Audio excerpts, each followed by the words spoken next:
ನಮಸ್ಕಾರಿಪ್ಪ ಎಲ್ಲ ದೊಡ್ಡ ಮಂದಿಗೆ. ಇವ್ರು ನೋಡ್ರಿ ದೀಡ್ ಪಂಡಿತಗಳು 3 ಮಂದಿ ಹೆಂಗ್ ಮಕ್ಕಂಡ್ರ. 9 ಕೆಲ್ಸಕ್ಕೆ ಹೋಗ್ಬೇಕು, ಮಕ್ಳು ಹೇಳ್ವಲ್ರು. ಒಬ್ರು ನಾ ಲಘುನ ಎದ್ದ ಇವ್ರು 3 ಮಂದಿ ಎಬ್ಸಾತೇನಿ. ಎಬ್ಬಿಸಿ ಆಮೇಲೆ ಇವ ಅಂತರೂ ಲಘು ಹೇಳಂಗಿಲ್ಲ ನೋಡ್ರಿ. ನಂದು ತಲೆ ಕೆಡ್ತ, ಅವ ಹೇಳಿಲ್ಲ, ಎಳೆದಾಡಿದೆ ಅವಂಗ, ಎಳೆದಾಡಿ ಎಬ್ಸಿದ. ಆದ್ರೂ ಮಗ ನಿದ್ದೆ ಗಂಡಾಗ ಬಾಡಿ ತೋರಿಸ್ತಾನ. 6 ಪ್ಯಾಕ್ಸ್ ನೋಡ್ರಿ ಅಲ್ಲಿ ಅವನು. ಇವ ನೋಡ್ರಿ, ಇವ ಹೇಳಂಗಿಲ್ಲ ಲಘು. ಇವ ಪಂಡಿತ ಮತ್ತು ಹಂಗ ಮಕ್ಕಣನ ನೋಡ್ರಿ. ಈ ಮಗ ಒಮ್ಮಗಲೇ ಆಲೆ ದೇವ್ರು ಬಂದಂಗ ಎದ್ದು ಕುಂತ.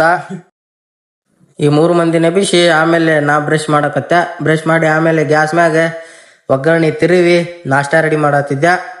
ಮತ್ತು ಅವ್ರು 3 ಮಂದಿ ಮಕ ತಕ್ಕೊಂಡು ರೆಡಿ ಆದ್ರೆ ಆಮೇಲೆ ಎಲ್ಲಾರು ನಾಷ್ಟಾ ಜಡಿದ್ವಿ ಒಗ್ಗರಣಿನ. ಇನ್ನ ಕೆಲ್ಸಕ್ಕೆ ಹೋಗಾಕ ಟೈಮ್ ಭಾಳ ಇತ್ತು. ಆಮೇಲೆ ಇವತ್ತು ಸಂಡೇ ಇತ್ತಲ್ಲ, ಸಣ್ಣ ನೋಡ್ರಿ ಕ್ರಿಕೆಟ್ ಆಡತ್ತಿದ್ರ, ಗಲ್ಲಿ ಕ್ರಿಕೆಟ್. ಅವ್ರ ಜೊತೆ ಆಡಿ ಆಮೇಲೆ ಕೆಲ್ಸಕ್ಕೆ ಹೋಗಾಕ ಎಲ್ಲಾ ಸಾಮಾನ ರೆಡಿ ಮಾಡ್ಕೊಂಡ್ವಿ. ರೆಡಿ ಮಾಡ್ಕೊಂಡು ಕೆಲ್ಸಕ್ಕೆ ಹೋಗ್ಬೇಕಂದ್ರೆ ಚಾಲು ಆಗೈತ್ರಿಪ್ಪ ಇದು ಜಿಟ್ಟಿ ಮಳಿ, ಪಿಚ್ಚಿ ರಾಡಿ. ಸುಮ್ನ ಮಳಿ ನೋಡ್ಕೊಂತ ಕೆಲಸ ಸೂಟಿ ಮಾಡಿದ್ವಿ. ಈ ಮಗ ನೋಡ್ರಿ ನಮ್ಮ ಮಳಿಯ ಕೆಲಸ ಸೂಟಿ ತಡ ಇಲ್ದನ ಆಲೆ ಕೆಲ್ಸದಾರ ಬಿಚ್ಚಿ ಒಗ್ದ ಬಿಟ್ಟ.